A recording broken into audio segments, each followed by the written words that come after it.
Promoting any product on social media is a good thing, and critically evaluating is another good part of social media influencing world. But at the same time, just bashing a product, and that too a good product, just for the sake of getting some views and popularity on social media is not good at all. And today we are going to discuss this topic in detail. Hello everyone, welcome back to Equipoise Classes. I am Surbi Gupta, and in these videos what we do is we bring up one of the economics topic, and we directly read it from the newspaper, and also the topics that hold a very good importance and relevance in today's world. This is what I try to bring up for all of you, and without now blabbering, I mean, I'll keep on talking, but at the same time I would like to share my screen so that you all know that what we are going to discuss today. So this is an article which I read, and I found it very useful because social media influencers are all over the world. I would say this, being a social media influencer myself, I'm saying this out loud, that this industry or this place is now facing a time or an era where there's too much of mushrooming of everyone in this world, and everybody putting across a video would want to be a social media influencer. So that's the thing. I am partly a social media influencer, I would say, but partly I'm an educationalist, and which is what I try to bring. So it is my duty, I feel, that any article even related to bashing of social media influencers, when it is not actually bashing, it is just a wake up call, which we are going to read today. So let's just read it together. And this article is by Manisha Kapoor. And who's Manisha Kapoor? Let's just quickly dive into it. She's Chief Executive Officer of Secretary General of Advertising Standards Council of India. So she has put across this article and her point of view through this article. Let's just read it. In recent years, social media influencers have emerged as powerful voices in the marketplace, capable of shaping consumer opinion and driving trends, which is very true, I would say, because I have found myself influenced a lot of times.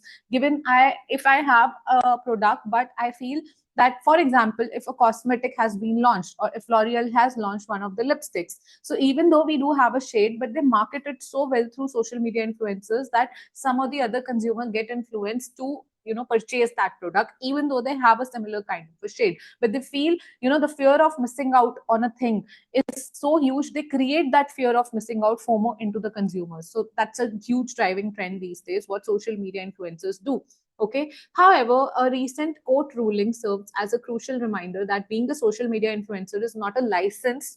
Okay, so let me highlight, it's not a license to operate without accountability or responsibility. So even though you're a social media influencer, you cannot say anything or everything about any random product or random instance just like that, just because you're a social media influencer. There has been a case recently in which there was a court ruling. Let's read it. The case in question revolves around the increasing popular trends of de-influencing, where influencers advise their followers against purchasing certain products. So there has been a trend running. Earlier, the influencers used to promote a product that, oh, you should buy this, you should buy this. Now, recently, a trend has evolved where, since influencers don't get campaigns, so this is very true. Okay, and I would be very true. Influencers, if they don't get a campaign from a reputed brand, say XYZ, there's a XYZ brand, I will tell you how it functions. Okay, this is YouTube world, this is social media influencer. Not only YouTube, social media influencing happens a lot through Instagram as well. So there have been many platforms: Facebook, Instagram, and YouTube, and other platforms. These are the social media influencers there. Okay, XYZ reputed brand approach them and either send their product for free, or they collaborate together, and there's an exchange of mutual benefits. And then if it is mutually beneficial for both the social media influencer as well as the company, they decide to come together to work, and they get the products to review, and they also get a script where the brand tells them to speak certain things. Like, for example, in L'Oreal's recent campaign, they are promoting a lipstick where they are constantly telling each influencer to say this line altogether, that this is for Indian girls or Indian beauties. And everywhere I am finding this Indian beauties, lipstick is for Indian beauties and Indian beauties. So this is the script that they get. Okay, and there are certain norms which say that you have to speak up this way, and you have to, they are given a script. All right, so this is how it works. But what happened is recently there have been so many influencers that the OG old influencers have stopped getting the products or the campaigns, and the new ones are getting the campaigns. So the old ones started this thing that they started de-influencing.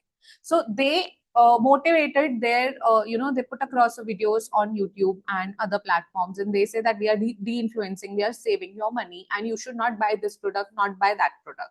Okay, but on what basis? Sometimes we just say something like that without any proof or without any basis, which is what this case is revolving around. Okay, so influencers advise their product against purchasing a certain products in de-influencing culture. The de-influencing movement encourages consumer to reconsider their purchases, pushing back against over commercialization and promoting thoughtful consumption. Okay, so it, and if you follow a certain influencer, you will get influenced. So even if that person is de-influencing against a certain product, you will get de-influenced. Okay, so that is the thing. So brands are very cautious about this. On the surface, this seems like a positive development, allowing influencers to foster authenticity and transparency. However, the line between genuine critique and sensationalism can be thin. So is it a genuine critique, or is it sensationalism? That is a question. That it is, it just to promote their own videos and channel, or it is a genuine effort to save consumers income? De-influencing can easily slip into latter and become vehicle for unsubstantiated claims or personal biases, risking the very trust of that seeks to cultivate among online audiences. So it can be very risky. De-influencing can be very risky. Recent trends in de-influencing have drawn particular attention to food brands, which find themselves at receiving end of aggressive critiques. Some influencers have taken to social media to mock these brands, labeling their products as sugar bombs, cancerous. So, see, if I am producing a food item and it is approved by all the regulatory authorities and then it is in the market, then who is a social media influencer who doesn't even have that background or knowledge in food? Who are they to de-influence my product, saying that it is a sugar bomb? There are a lot many things as a sugar bomb. So I find it very hypocrite nature of people when they prefer, on one side they are drinking coke and on other side they are bashing a product saying ये तो गंद है, ये तो sugar है, ये तो ये है, दूसरी side आप खुद इतना इतना खा रहे हो वो चीज. So I don't understand this hypocrisy, and this is what is happening here. So some influencers have taken to social media to mock these products when such statements are made without scientific evidence, okay, without any scientific evidence or without appropriate expertise. As I said, they can lead to unnecessary fear mongering among consumers. Okay, in today's digital landscape, wherein misinformation can spread like wildfire, the risk of unchecked opinions are significant. See, since the time it has happened with Maggie, that Maggie was stopped, by the regulatory authorities from coming into the markets and going to consumers' houses. Influencers and people are in general very particular about their products. But then, if influencers, without any scientific evidence, bash each and every product in the market, then it may be very risky for the producers, okay, for the brand, because their brand value is going down. So the algorithms that govern social media often favor sensationalist content. Guys, this is what happens when people come to me and ask that your channel has so many subscribers, even then why is it not growing that much, or why is it not, just because there's no sensationalist content. If I start putting up a content which is related to politics, which is I'm bashing, or a recent trend where I'm bashing people, where I'm criticizing people, then there's a sensationalism. Okay, and people say that any kind of publicity is good publicity, so even negative publicity is good. For me, it's not the case. So I had, when I started this channel, I had some ethics and morals which are going very strong right now. So I won't put across sensationalism until and unless I feel that the topic is very necessary to discuss. Only then I come across, otherwise I don't. So yeah, so that is the thing. And YouTube algorithm does favor sensationalist content, amplifying messages that may lack authenticity or accuracy. So this happens. Okay, this creates an environment where consumers are bombarded with conflicting information, making it challenging for them to discern what is factual, because consumers are confused. Why? You're confusing the consumer. So what has been the court ruling in this case? A legal case against prominent social media influencer brought these issues to forefront. The influencer who made disparaging claims about a well-established health product faced legal repercussions for questioning its efficacy without the necessary qualification or evidence to back his statement. Okay, so what happened? The Delhi High Court underscored that the product had operated in compliance with Indian regulations for several decades, and influencers' unfounded assertions could jeopardize trust in the regulatory framework. In its ruling, the court emphasized that the social media influencers cannot have a free run without accountability. Okay, so they cannot say anything or everything coming on the social media. They cannot misuse the platform. The court stated that a social media influencer, like a defendant, cannot express and or advocate his ideas, opinions freely without any substantive basis or backing, and is expected to be sensible, prudent, careful, cautious, and pragmatic instead of being unwise and reckless, especially in today's age when media is a powerful tool having influence over overall humanity. So I would give you a very recent example. Recently, one of the employees of Ernst and Young, she unfortunately died because, and the reason stated was work pressure. But it happened so that, the messages got aggravated on LinkedIn so much so that, it became a sensation overnight, and people started coming in and saying each and every kind of story. So some people also may had personal biases, but they took out their personal biases in a very wrong manner, which is not done. Okay, so this is why media in today's world, social media holds a very great importance in each of our lives. And since COVID, I think it has increased, the influence has increased. So it is very important. They are not saying don't say anything. Say whatever you want to do if you have substantial backing. Okay, so if I come here and I am saying something, I have a substantial backing. I'm bringing you the article of the newspaper that is saying that. So if you have to come up to me and if you have to take action against me, first take action against the article. That is what I do. These are not so. Half of the people may think that why am I reading from the newspaper? But there's an issue, because if I get converted into a presentation and I say that it is my own, when the words are not my own, see, it is of Manisha Kapoor. It's her good opinion. So how can I take the credit for her opinion? Okay, that is why I prefer reading from her article, so that her emotions are expressed. I am just the person who's explaining you her emotions, her side of the story. So this becomes important. All right. Freedom of speech and its limits. Let's read it. Constitution has it.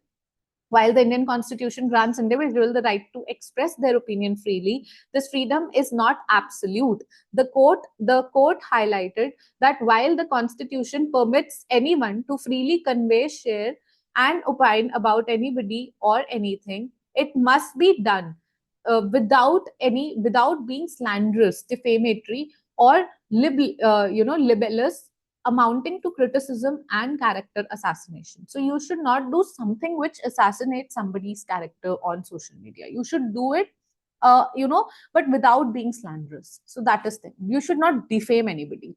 In this context, the influencers' claims about the health product were deemed harmful, particularly because they could mislead consumers and undermine trust in regulatory bodies responsible for ensuring product safety. So this should not happen. All right.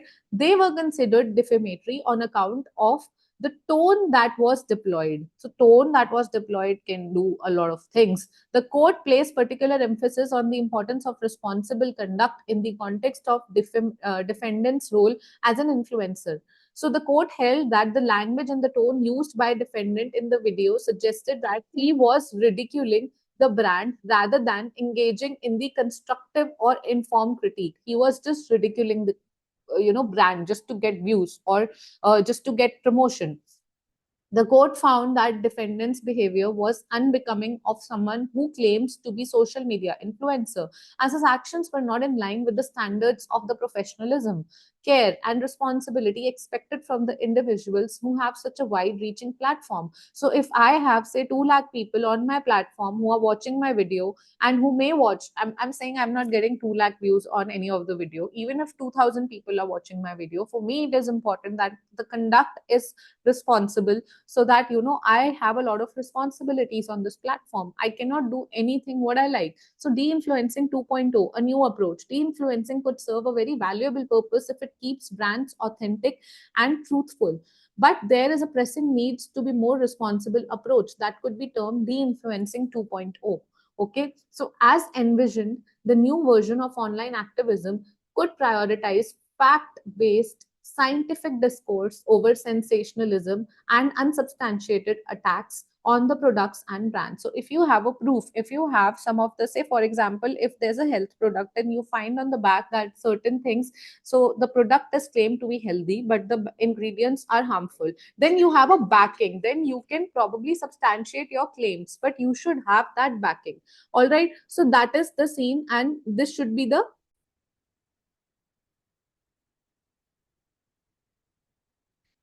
So, by focusing on credible information and well researched opinions, influencers can help cultivate a better informed and consumer base. So a better informed consumer base can be made, but influencers would also have to be very responsible in that case. So, influencers who genuinely wish to make a positive impact can engage in constructive critiques and open dialogues. Even brands prefer that. Trust me, good brands would always appreciate your a positive criticism, like a constructive critique. They really appreciate that. So, and companies that market these brands, okay, so there is another opportunity to consider. This new version of de-influencing could also work with regulatory bodies. As consumer concerns evolve, it is essential for the laws and guidelines to reflect these changes, ensuring that the Indian industry remains accountable. By working alongside stakeholders to address emerging issues, influencers can play a pivotal role in shaping a marketplace that prioritizes truth and integrity and requires everyone, including influencers, to meet these standards. Okay, so there's another option. So they are just, the lady who's written this article is suggesting different options, but a very good article, I would say, because it's a wake up call for social media influencers that they just cannot do anything that they want to, and they cannot, say anything critical about a brand which has worked very hard to come where or reach the place where they are, just because we are making videos and certain people are watching our videos. See, population is huge. So even you, if you are on a social media and you're an influencer, and even if you have 10 of lakhs of people following you, even then the population is really huge. So at least take care of the people who follow you so that you are truthful to them. That's it. That's all for today's article.